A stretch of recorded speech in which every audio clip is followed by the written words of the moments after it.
Everyone wants to live an inspired life, yet so many people search for happiness following the footsteps of peers and taking advice from people who have different values and outcomes to which they're searching. There are people born into wealth, graduated from the best universities in the world, and there are people who have none of that and yet are living extraordinary lives full of fulfillment and reward. The purpose of this podcast is to share insights and strategies that allow you to question the status quo and think freely, so you can design your life and be who you want to be. We get one life. Time is our most valuable asset. I believe that when we're free and able to focus on meaningful work, we become better human beings. This is Always Free, and I'm your host, Jason Graystone. Welcome to the leading podcast for financial empowerment and wealth creation. Subscribe to this podcast so you don't miss an episode. You can connect with Jason on social media and subscribe to the Jason Graystone YouTube channel for weekly videos. Don't forget to also subscribe to the weekly newsletter to receive frequent educational content and action steps to help you design your life so you can be who you want to be. For news on all future events and updates, go to jasongraystone.com. Well, welcome back to the podcast, guys. I hope you had a great week so far. If you're listening to this for the first time, this is the number one podcast for financial empowerment and wealth creation. You're in a great place, and if you've just joined us for the first time ever, go back to number one. Start there. You'll get the most from this then. And if you've been an avid listener, and you've been listening to this for, since the beginning of time, or you've just kind of binged the whole lot, please go and share the podcast. If you could just share it with 2 or 3 people per week, that would be absolutely amazing. We'd be able to reach a vast, greater numbers of people if you could just share. If you've got value, don't be selfish. Please just share the podcast and the messages in this podcast. If it's helped you, it's going to help others. So I appreciate you listening, and I appreciate you sharing. But what I wanted to talk about this week is really kind of inspired by a couple of things, really. One was David Attenborough. Okay, David Attenborough was, he produced a film which was essentially his witness statement of his life on the planet. And if you haven't watched that, highly recommend you go and watch that. And what I wanted to talk about is the education, because this is a financial empowerment podcast, and it's highly educational, and that's what the whole podcast is designed to do, right? And someone made a comment in one of my groups the other day, and they said, there's no such thing as rich and poor. It's simply financially educated and financially misinformed. So I wanted to talk about education, okay? Some people say, why educate? Why donate to educational charities even? There's lots of people donating to charities specifically off of the back of the David Attenborough thing. And I want to talk about charities. I want to talk about the problem with some of them and why we donate to education and sustainability. Okay, I was really, really touched by the David Attenborough witness statement, and I decided, my birthday's coming up on the 20th of October. I decided I set up a donation page, and I've decided to donate, every birthday for the rest of my life to the planet. And if you want to buy me a drink, you can donate in the link. But look, this podcast has never been about preaching. It's all about being self-sufficient. It's about being able to challenge what you're told so that you can question the status quo and be who you want to be without ending up resentful or regretful. You think freely so you can make informed decisions. So I want to talk about this. And the first thing to talk about here is charity in general, okay? If you're thinking about giving to a charity, it's wise to make sure that whatever the money's going to is not robbing people of dignity, accountability, responsibility, and productivity, all right? Because if you're robbing people of those things, which many, many charities do, then the very thing that you're giving money to will perpetuate the cause at an exponential expense. Okay, so I'll give you an example. Let's say there's a charity giving food to children in Africa. Okay, well, here's some laws about children to do with one, ecology, and secondly, psychology. So first of all, the lower the species, okay, the lower in the evolutionary chain, right, the polygenetic tree, the lower the species, the higher the reproduction. And the higher the species, the less the reproduction. So that means the more evolved you are as a species, the less you reproduce, okay? But the lower the species, like microbacteria, they multiply extremely fast. They turn over in minutes. But the higher species, like humans and certain mammals, they've got longer periods of, time of gestation, 9 months, 12 months, right, etc. And they produce only a few kids in their lifetime. Right? Now, a bacteria would be multiplied by the millions in a matter of an hour, say, but a human to have a million kids, it would take millions of years to get that many kids, right? So the more evolved it is, the lesser the reproduction. The less evolved it is, the more reproduction. That's a basic law of genetics. But what we also know in social genetics is the same thing. In sociology, the lower the species of consciousness, the more they reproduce, and the higher species of consciousness, the less they reproduce. In other words, the more intelligent you are, the less kids you have. And that is a fact. The more intelligent cultures have less kids. The higher educated areas in the world have the least amount of kids, something like 1.8 kids on average. In fact, the more educated and evolved section of the population is slowing down and declining, which is important right now, right? But the increasing population is in the lower socioeconomic states and cities and poorer countries, right? The less educated are multiplying faster. And this has much to do with evolution, right? Breeding and sex is an animal instinct, which means the less evolved you are and living in an animal brain, the more sex you have, the more you're rutting, right?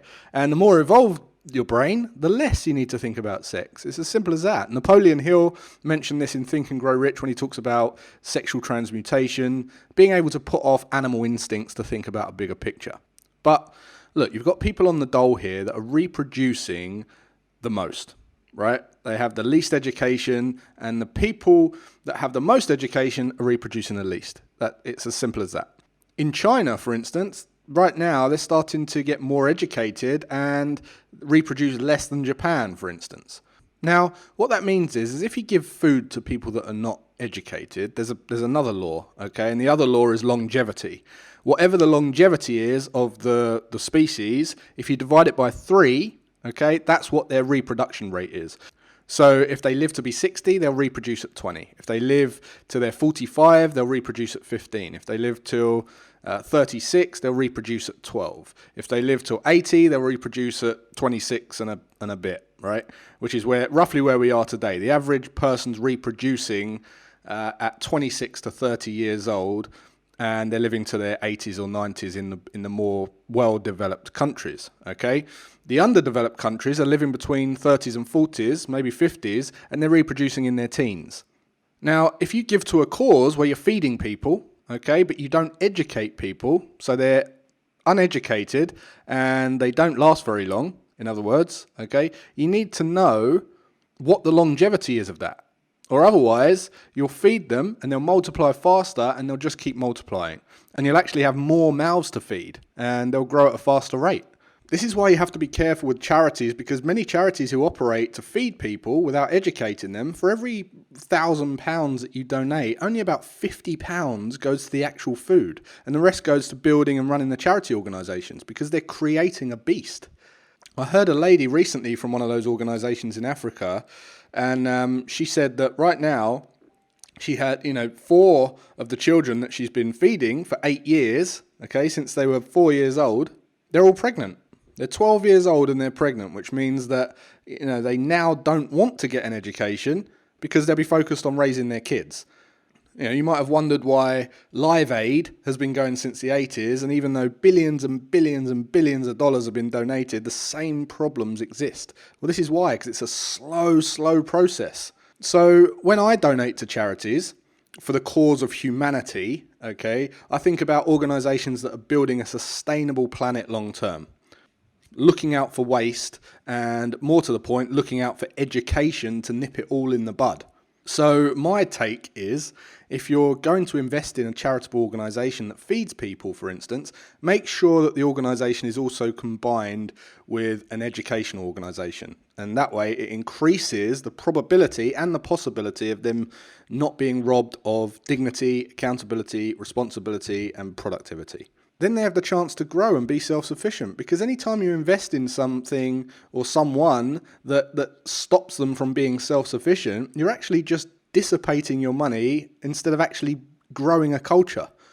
Anytime you hand money to people in a way that they have no incentive to grow, you are actually damaging the planet, because they'll reproduce at a rate that you just can't keep up with, and then the planet will just go into a state of decline due to all of the lack of biodiversity, which is kind of perpetuated from that. So lots of people are looking at donating to charities, and if you are, then it pays to at least look for charities that are merged with an educational organisation, so that you can make sure that you're producing culture. They have to learn how to be able to sell, to be commercial, to be able to produce a product, and learn about sustainability and wealth and well-being. It's not sustainable to just feed them without educating them in a way that they can produce a commodity that can be at least sold locally in their environment. This is why I love teaching. This is why I link my business to the United Nations Global Goal 4. Quality education. Every time we make a penny, we help to educate young kids in lower socioeconomic countries by giving them access to e-learning, which is that's kind of our proactive cause. And then for every program that we sell, we clear 5 kilograms of coastal plastic from the beaches in Indonesia, which is our reactive cause. But it's all for the longevity and sustainability of our planet. We want to build inspiration, not desperation. We want to spend money on inspiration. Okay?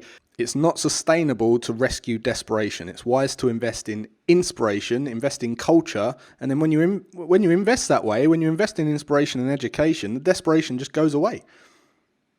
And you'll grow a culture that way. Otherwise, you'll just increase the population of insufficiency. There's many people abusing the dole system here, right? They're not producing more than they cost, and anytime a culture costs more than they produce, the culture declines. It's not rocket science. The greater the population of lower education and being fed, quote unquote, the more that's a declining culture. And then on the flip side, as education and culture grows and they educate themselves, their population slows down in population growth. But if they're not educated, they're going to overpopulate those that are. So as I said at the beginning, this podcast is all about education. It's all about living your best life. Okay, and sustainability, long-term sustainable growth. And I was really inspired by David Attenborough, so I thought I'd give my views on the topic, and I thought I'd answer some questions as to why I invest in education, how that nips it in the bud, and really giving you some kind of raw insights so that you can question where you're putting your money and, think long-term. And really what a difference that can make. So I hope you got value from this, guys. Please, if you did get value, I think that everyone needs to hear this. So please share it around. And I just want to let you know that, speaking of charities as well, on the 16th and 17th of October, I'll be speaking at the Traders for a Cause event, which I went to in Las Vegas last year. It's online this year, so look out on my social media channels in the next couple of days for a link so that you can register for that, and I'll see you there. Until next week, guys, have a great rest of your day and weekend, and I'll see you then.